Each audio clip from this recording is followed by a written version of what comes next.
So theorem number third है, every super set of a linearly dependent set of vectors is linearly dependent.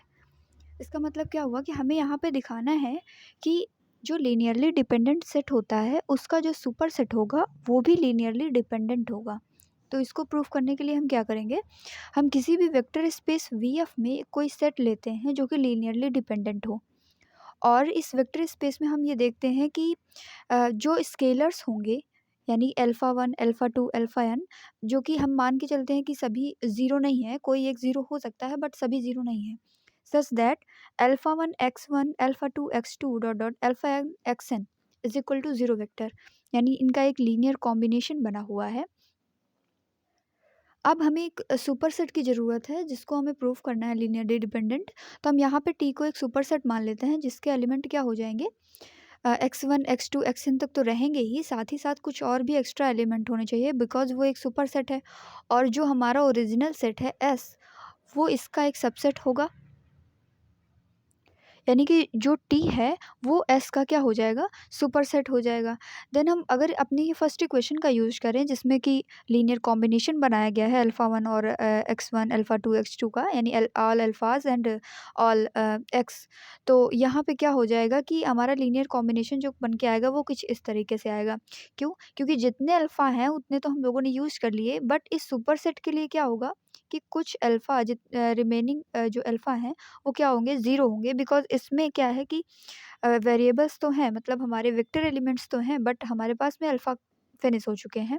तो जितने बचेंगे उनको हम एज़ ज़ीरो कंसीडर करेंगे।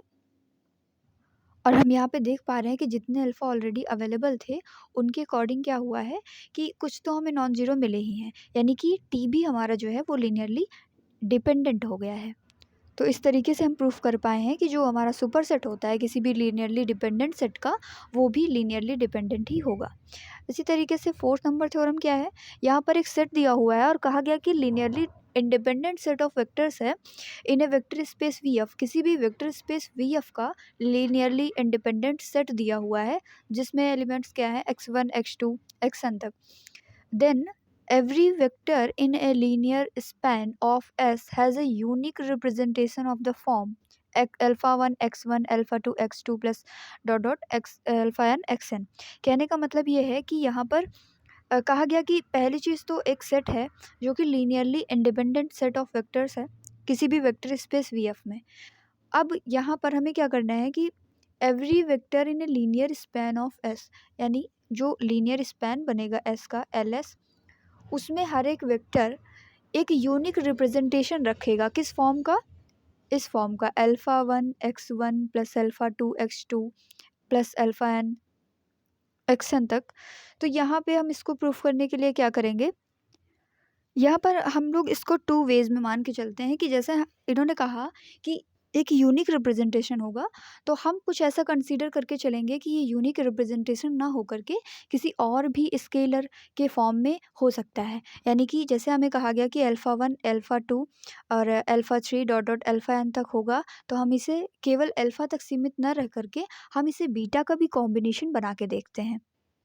और अगर एट लास्ट वो बीटा का कॉम्बिनेशन अल्फ़ा के कॉम्बिनेशन जैसा ही हो गया, यानी अल्फ़ा और बीटा सेम निकल कर के आ गए, तो हम कहेंगे कि एक यूनिक रिप्रेजेंटेशन है। तो हम क्या करते हैं कि अल्फ़ा और बीटा को, अल्फ़ा बीटा कोई भी स्केलर्स हैं जो कि फील्ड में बिलोंग कर रहे हैं, और i is equal to 1 to n, and हम लोग क्या करेंगे कि इसमें जो भी हमारा कॉम्बिनेशन है उन दोनों कॉम्बिनेशंस को, क्योंकि दोनों कॉम्बिनेशंस इक्वल होंगे बिकॉज दोनों x के इक्वल हैं, देन हम देख पाते हैं यहाँ पे कि अगर हम इनका स्केलर्स का कॉम्बिनेशन साथ में बनाए, यानी अल्फ़ा 1 माइनस बीटा 1 साथ में x1 है और अल्फ़ा 2 बीटा 2, और चूंकि ये जीरो वेक्टर के इक्वल होता है तो दोनों तरफ अगर हम कंपेयर करेंगे,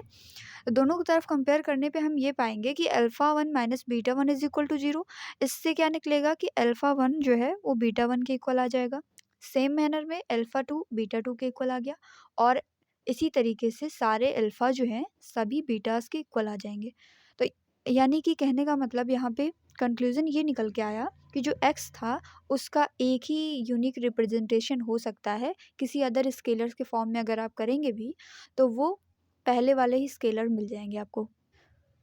so this is proof that any set which is linearly independent Then every vector in a linear span S has a unique representation of the form. अगली थ्योरम क्या है? Any finite set of vectors contains a linearly independent subset whose span is the same as that of original set. कहा गया है कि कोई भी finite set हो वेक्टर्स का जिसमें लीनियरली इंडिपेंडेंट सबसेट हो और जिनका स्पैन क्या हो, ओरिजिनल सेट के जैसा ही हो. तो यहाँ पर हम क्या करेंगे इसको प्रूव करने के लिए कि कोई भी सेट ले लेते हैं. एक फाइनाइट सेट है नॉन ज़ीरो वेक्टर्स का, और यहाँ पर जो एस हमारा है ये सेट, इसमें क्या है कि ये लीनियरली इंडिपेंडेंट एलिमेंट्स का सेट है.